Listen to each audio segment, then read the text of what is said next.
अगर तुम्हें ऐसा भ्रम हो गया हो कि कोई एकांत गुफा हो, घुस जाऊं बस वहां भगवत प्राप्ति हो जाएगी, तो चूहा और सांप रात दिन बिल में रहते हैं, इनको भगवान की प्राप्ति हो गई क्या? तुकाराम जी से जब प्रश्न किया गया कि क्या गृहस्थाश्रम में भगवान की प्राप्ति ऐसे हो जाएगी जो विरक्तों की हो जाएगी, तो बहुत ध्यान से सुनिए, सिद्ध संत है, वो कह रहे हैं कि पागल मत बनो, भगवान की प्राप्ति भगवान के भजन करने से होती, वो गृहस्थी में भी हो जाएगी। अगर तुमको लगता है कि वन में रहने से भगवान मिल जाते हैं, तो हिरन को मिल जाते, खरगोश को मिल जाते, बाघ को मिल जाते, सब ब्रह्म प्राप्त हो जाते। अगर तुमको लगता है कि एकांत में ध्यान लगाने से मिल जाते, तो बगुला जल में खड़ा होकर एक टांग के बल ध्यान लगाता है, लेकिन मछली आई गट्ट से खाया फिर शांत खड़ा है, बगुला को नहीं मिला। फिर कहते हैं कि एकांत गुफा में घुसने से भगवान मिल जाते, तो चूहा और सांप बिलई में रहते हैं रात दिन, उनको भगवान मिल जाते। तो इसलिए हम तुमसे कह रहे हैं कि ये ची चपड़ की बातें छोड़ो। तुकाराम जी कह रहे हैं घर में विट्ठल का मंदिर बना, घर को ही विट्ठल का मंदिर बनाओ, ठाकुर विराजमान करो, आप सेवक हो जाओ, बढ़िया भोग लगा के पाओ, नाम कीर्तन करो, कथा वार्ता करो, अपने कर्म को भगवान को अर्पित कर दो, भगवान की प्राप्ति हो जाएगी। हम तुमसे पूछते हैं, जो लोग सोचते हैं अन्न नहीं खाएंगे तो भगवान की प्राप्ति हो जाएगी, तो कितने ऐसे जीव हैं हमारी प्रकृति में? तुकाराम जी कह रहे हैं ये बड़े महापुरुष हैं, किसी के कहो सांप खाता अन्न, करे क्या धान बकभी, कपट भरा भीतर भरा उदर मल से, करे चूहा भी एकांत गदहा भी भभूत रमावे, तुका जल नक्रालय काग ही नहाय कहो तो। क्या अन्न न खाने से भगवान मिल जाएंगे? अगर हां, तो बहुत से पक्षी ऐसे हैं जो केवल फलाहार रहते हैं, बहुत से ऐसे हैं जो घास चर के रहते हैं, ना वो अन्न खाते हैं ना कुछ और, कुछ है फलाहार, कुछ है तृण चरते हैं, कुछ है पानी पी के केवल रहते हैं। भैया केवल पानी से इन सबको भगवत साक्षात्कार हो जाता है क्या? केवल पानी से रह रहे तो भगवत साक्षात्कार हो जाएगा, केवल फलाहार रहे तो उनको भगवत साक्षात्कार हो जाएगा। तुकाराम जी कहते हैं कितने हैं वायु भक्षण करते, केवल वायु पी करके जीते हैं, भीतर कपट भरा है, बाहर ये सब छोड़ रहे हो, कुछ लाभ नहीं मिलना है। चूहा बिल में एकांत में रहता है, भगवत प्राप्ति हो गई। गदहा खूब धूल में ऐसे लौटता, धूल लगाने से तो क्या उसे भगवत प्राप्ति हो गई, महापुरुष है। जल में घड़ियाल रहता है, भगवत प्राप्ति हो गई। कौआ भी जाके गंगा स्नान करता है, जल स्नान, भगवत प्राप्ति हो गई। भैया जब तक भजन नहीं तब तक भगवत प्राप्ति नहीं, बाहरी क्रियाओं से। तुकाराम जी कह रहे हैं तुम्हारे हृदय में बुराई भरी हुई है और बाहर से साधु का भेष बनाए हो, तो तुम्हें भगवत प्राप्ति हो जाएगी। अरे चाहे वायु भक्षण करो, चाहे तुम ध्यान का नाटक करो, चाहे एकांतवास करो, चाहे भस्म लेपन करो, चाहे जल में खड़े हो जाओ, चाहे जितना अनुष्ठान करो, जब तक भजन नहीं करोगे भगवान का, तुम्हारी बुद्धि निर्मल होने वाली नहीं, बाहरी क्रियाओं से कोई लाभ नहीं। तुकाराम जी कह रहे हैं भक्ति मुक्ति दिलाने वाली है, समस्त भव बंधनों से। रात दिन अपने प्रभु का नाम जप कर रहे, चिंतन कर रहे। एक गृहस्थ आए थे, बहुत अच्छी स्थिति, नेत्रों में नेत्र मिला के जब बात किया तो बड़ा संतोष। जब जाने लगे तो कहा 1 मिनट रुको, ऐसे मुख पे बड़ाई नहीं करनी चाहिए, पर आप सावधान रहना, बहुत अच्छी स्थिति, संभाल के निकल जाओ। बस उन नेत्रों से ऐसे किया, चुपचाप गंभीर मुद्रा, प्रश्न बहुत जोर का, और स्मरण में बिल्कुल तन्मयता, एक एक चेष्टा उनकी बता रही थी। बहुत बढ़िया बाजी मार ले जाओगे, कोई तुम्हें प्रणाम नहीं करेगा, कोई दान पुण्य नहीं, कोई नमस्कार नहीं, बहुत जल्दी निकल। विरक्त भाव में रात दिन भगवान के भजन में व्यतीत करो, तभी बात बनेगी। केवल इन सब बाहरी बातों का देखो, इसीलिए खंडन किया तुकाराम जी ने। जो इस देह से ज्यादा प्यार करते हैं वो सीधे नरक का रास्ता तय कर लेते हैं। बहुत संभल के चलने की जरूरत है।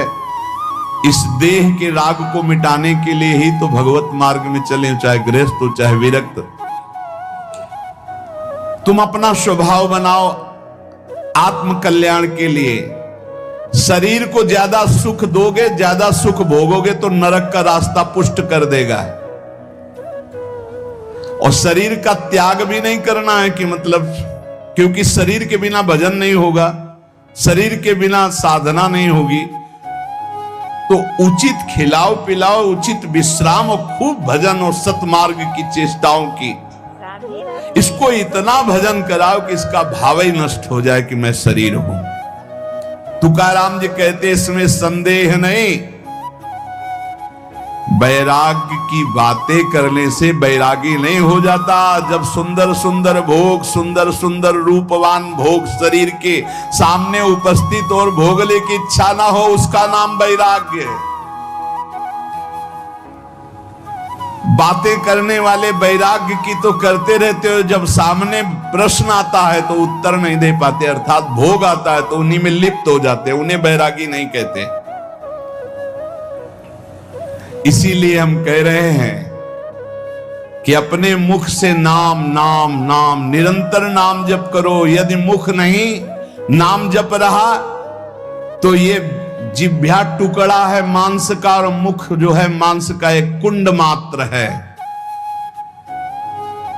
नाम जप करो, सदगुरु प्रदत्त नाम जप करो। तुका कह रहा है सदगुरु की महिमा। सदगुरु कोई मनुष्य नहीं है। चितनासी न लगे बेल काही, तया न लगे मूल, वाचे सदा सर्वकाल राम कृष्ण हरि गोविंद। गुरुदेव ने जो नाम दिया है वो कोई मनुष्य नहीं, वो साक्षात राम कृष्ण हरि ही है। बंदो गुरुपद कंज कृपा सिंधु नर रूप हरि। उन्होंने चिंतन के लिए तुम्हें जो दिया है, सारा समय उस चिंतन में लगा दो। अमूल्य है तुम्हारा जीवन। हर समय राम कृष्ण हरि गोविंद नाम जिह्वा पर बना रहे। चिंतन नासी न लगे बेल सर्वकाल करावे। चिंतन के लिए कोई समय नहीं है ऐसा कि हम नहा धो के फिर चिंतन करेंगे। अगर शौचालय में ही मृत्यु हो गई तो हर समय नाम जप, हर समय नाम जप। सदा राम कृष्ण हरि गोविंद का चिंतन करो। एक सत्य सार यही है, ना फलाहार रहने से, ना जल पीने से, ना वायु भक्षण से, ना इन सब बाहरी बातों से भगवत प्राप्ति नहीं होती। भगवत प्राप्ति होती सदैव भगवत चिंतन करने से, नाम चिंतन करने से। भगवान नाम कीर्तन भगवान की प्रसन्नता के लिए, भगवत कथा भगवत प्रसन्नता के लिए। तुकाराम जी कहते हैं गीता है, श्रीमद् भागवत है, ये भगवान की प्राप्ति के लिए चर्चा हो रही। जो भगवत प्रसाद रूप मिल जाता है उससे जीवन यापन का।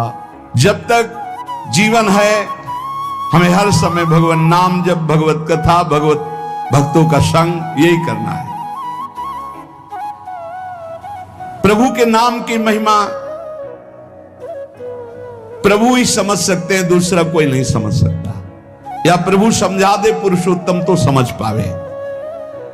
कर्म के फेर में पड़ा हुआ जीव अगर अट्टहास करके नाम पुकारने लगे तो कर्म बंधन नष्ट हो जाए। राधा राधा राधा जोर से चीख चीख कर, तो बोले कर्म बंधन विध्वंस होते हैं। जितने के कानों में नाम पड़ेगा सबका मंगल होता चला जाएगा। इससे श्री कृष्ण अधीन हो जाते हैं। विठोबा का नाम, विठोबा की कथा विठोबा को अधीन कर लेते हैं। महापुरुषों के वचन समझने हैं। जैसे सत स्त्री के अधीन उसका पति हो जाता है, उसके आचरण, उसका व्यवहार अपने पति को अधीन कर ले, ऐसे सद्भक्त भगवान को अधीन कर लेते हैं। यहां तुकाराम जी भगवान की अधीनता के लिए कह रहे हैं, तुम अपने परमार्थ को खो मत।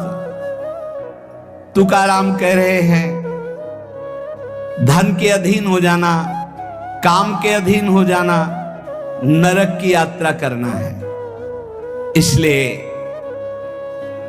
विठोबा के अधीन हो जाओ, रात दिन नाम कीर्तन करो। तुम्हारी वांछा पूर्ण हो जाएगी, तुम्हारी मनोकामनाएं पूर्ण हो जाएंगी। कभी भी उपासक भेद मत में पढ़कर तर्क वितर्क न करे। हरि हर सब एक हैं, हरि हर सब एक हैं। जैसे पीछे कहा था ठाकुर ठाकुर सब एक है, संत संत सब एक। और जो संतन का सेवन करे सो जागे शुद्ध विवेक। ऐसे यहां कह रहे तुकाराम जी के हरिहर में भेद नहीं है। जो भेद फैलावे, लड़ाई झगड़ा करे, ऐसे से दूर रहना। मिठास में चीनी है, चीनी के खिलौने बने हैं। एक सवार बना हुआ है, एक घोड़ा बना हुआ है। दोनों में चीनी क्या कम है क्या? बराबर चीनी है। चाहे घोड़े से शुरू करो तो मिठास, सवार से शुरू करो। दीपावली में आते ना बने, ऐसे ही चराचर जगत में सेवक स्वामी बना वही सच्चिदानंद है। हरिहराम भेद नाही नका करुम वाद, एक एकाचे हृदय गोडी साखरेचे ठाई। जहां हरिहर में कोई भेद करके निंदा करने लगे, वहां से कान में उंगली डाल के चल देना चाहिए। एक ही ये परम तत्व है। ये झूठ मूठ अज्ञानी जन बहस करते रहते हैं। इनके हृदयों में बिल्कुल भगवदानंद की मिठास नहीं है। इनकी बातें नहीं सुननी चाहिए। भेद करने वालों की दृष्टि में जो माया का पर्दा लगा हुआ है, भक्तों की दृष्टि में वो पर्दा नहीं होता। वो बेपर्द देखते हैं कि सर्वत्र एक ही भगवान विराजमान है। जो सर्वत्र एक ही भगवान विराजमान ऐसा मान लेते हैं, उनके आगे पीछे दाएं बाएं भगवान की रक्षा शुरू हो जाती है। ध्यान रखना। जो सर्वत्र अपने भगवान को देखते कि सब रूपों में मेरा ही भगवान है, तो कह रहे देवु उभा मांगे पुंडे उगवी कोंडे संकट। कोई संकट उसे छू नहीं सकता। चारों तरफ से भगवान की सुरक्षा रहती है उस भक्त के जीवन में। विश्वास करो इस बात पर। चारों तरफ से भगवान सुरक्षित रखते हैं। और जो सदैव संतों का स्तवन करके भगवान का भजन करता रहता है, उसमें कोई ऋण नहीं रह जाता। यह भी एक प्रश्न आया था, यह देव ऋण, ऋषि ऋण, मातृ ऋण, पितृ ऋण, इनसे कैसे ऋण हुआ जाए? क्या कह रहे हैं तुकाराम जी? जो संतों का स्तवन करता है, उसके हृदय में भक्ति होती, जो भगवान का भक्त होता है, उसका कोई ऋण नहीं रह जाता।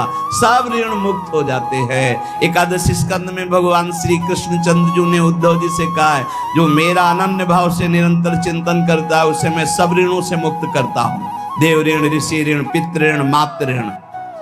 इनसे उऋण होने के लिए प्राणपन से श्री हरि के चरणों का चिंतन करो। जैसे जैसे कोई भगवान का ध्यान करता है, भगवान का प्रभाव उसमें उतरने लगता है। चाहे वो सगुण चाहे निर्गुण, जैसा चाहे वैसा साक्षात्कार कर लेता है। ये बहुत बड़े महापुरुष के वचन हैं, बहुत ध्यान से सुनो, पकड़ो। तुम्हें किसी के आगे घिघियाने की जरूरत नहीं, भगवान का स्मरण करने की जरूरत है, भगवान का ध्यान करने की जरूरत है। जैसे जैसे कोई भगवान का ध्यान करता है, तो भगवान के सब सद्गुण उसमें आने लगते हैं। चाहे वो सगुण साक्षात्कार करना चाहे या निर्गुण साक्षात्कार, उसमें योग्यता आ जाती है। ज्ञाने विठ्ठल ब्रह्म नवे त्वाचे बोलो नाई कावे। महाराष्ट्र भाषा में कहते हैं, मेरे तो सर्वस्व ब्रह्म विठ्ठल भगवान है। तुकाराम जी कह रहे हैं, अब मुझे किसी की बात सुनने की जरूरत नहीं है कि ब्रह्म कौन है, मेरे तो विठ्ठल ब्रह्म है। जो वाणी से अगम्य है, मैं उसकी स्तुति क्या करूं? वेद भी जिसकी नेति नेति कह के चर्चा करते हैं, मैं उसकी क्या चर्चा कर पाऊं? पर मेरी वाणी को नशा हो गया है उनकी चर्चा करने का।